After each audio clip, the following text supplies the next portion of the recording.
Nous trouvons également des travaux non liés à l'ANRU. Une opération qui, je l'espère, ne peut avoir que l'assentiment de tous. L'installation de cellules photovoltaïques sur les toits de l'école Langevin. Une dépense d'1 million d'euros. Mais il y a une subvention régionale de 218 700 euros. Et puis, l'électricité produite par ces cellules photovoltaïques, nous la revendons à EDF. La recette estimée est de 79 000 euros. Mais il convient de retirer 9 000 euros de cotisation au CIPEREC. Si l'on emprunte 1 million d'euros, le remboursement du capital et des intérêts des 1 million représente 60 000 euros par an. Donc 60 000 euros de dépenses, 70 000 euros de recettes. La ville, en installant donc sur ses bâtiments municipaux de l'énergie propre, elle y gagne aussi financièrement. À l'heure où l'avenir de la planète est en jeu à Copenhague, a choisi, nous participons, dans la mesure de nos pauvres moyens, à la sauvegarder. À noter également dans les travaux la rénovation du gymnase Cachin, qui avait été, je vous le rappelle, reporté l'an passé, faute de moyens. Les basketteurs, ceux qui aiment Tipeee, vous savez, seront heureux, je l'espère. L'agrandissement nécessaire de l'école maternelle Casanova est budgété pour 2 millions d'euros. Cet agrandissement a été préparé en collaboration étroite avec l'équipe enseignante et présenté à plusieurs reprises aux parents d'élèves. Un bel exemple de démocratie participative, me semble-t-il. L'entretien des divers bâtiments, les écoles, bien sûr, mais aussi l'hôtel de ville. Des travaux de voirie, d'éclairage, des espaces verts, l'aménagement du square Brossolette. Là encore, il y avait une forte demande des habitants et notamment des jeunes du quartier. 500 000 euros de participation à la ZAC du Port, l'achat de mobilier et matériel divers pour 950 000 euros, 140 000 euros pour le contingent incendie, c'est-à-dire les pompiers, et nous retrouvons les 600 000 euros de travaux en régie. Les recettes d'investissement, bien évidemment, elles sont égales aux dépenses et s'élèvent à 17 038 357 €, réparties entre les recettes réelles et les recettes d'ordre. En recettes réelles, 13 800 000 euros, dont 8 millions d'emprunts, y compris le million pour l'installation des cellules photovoltaïques abordé il y a quelques minutes, donc qui s'autofinancent.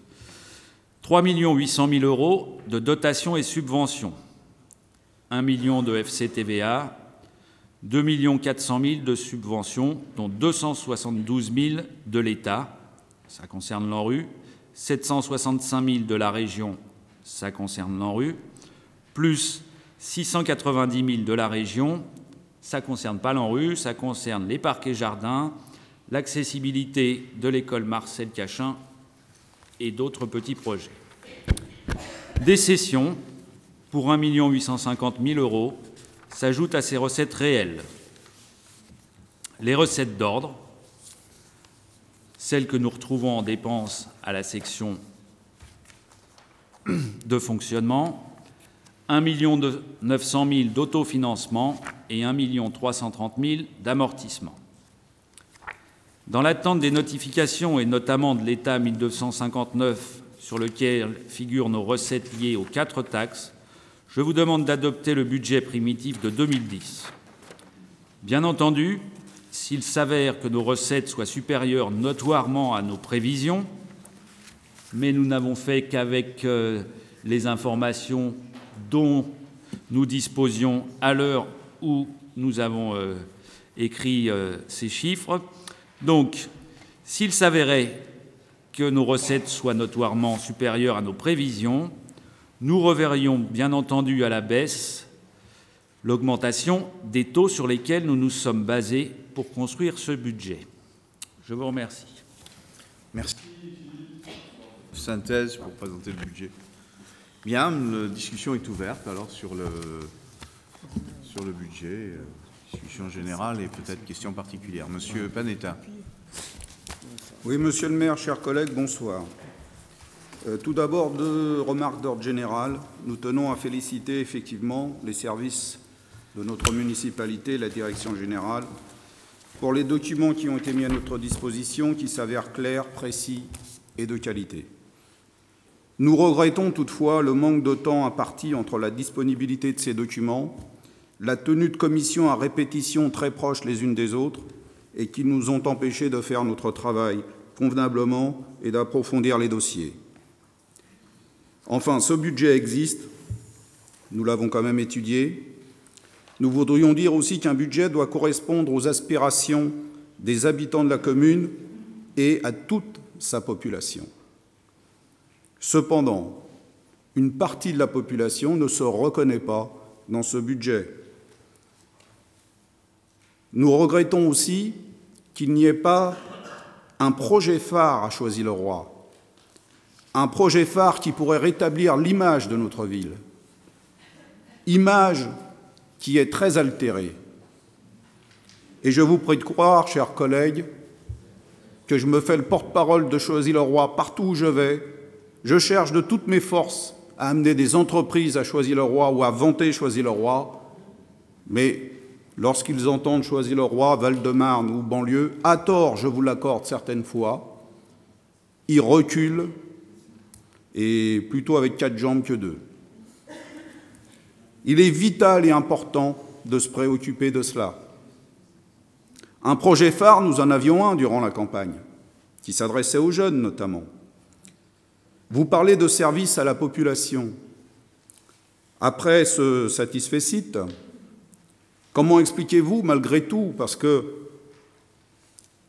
ce qui intéresse les concitoyens et nous-mêmes, c'est de pouvoir circuler dans des rues éclairées, c'est pouvoir sortir de chez soi, c'est pouvoir quand même se garer convenablement, c'est ne pas être coincé lorsqu'il y a ces travaux. Et là, je voudrais vous alerter. Qu'avez-vous prévu durant ces travaux? Dans ce budget, toujours rien pour la sécurité. Vous êtes sourds à une demande grandissante, majoritaire de la population. Si vous n'en êtes pas sûr, faites un référendum. Il commence à y avoir, ça vous fait peut-être sourire, vous qui réclamez toujours des référendums.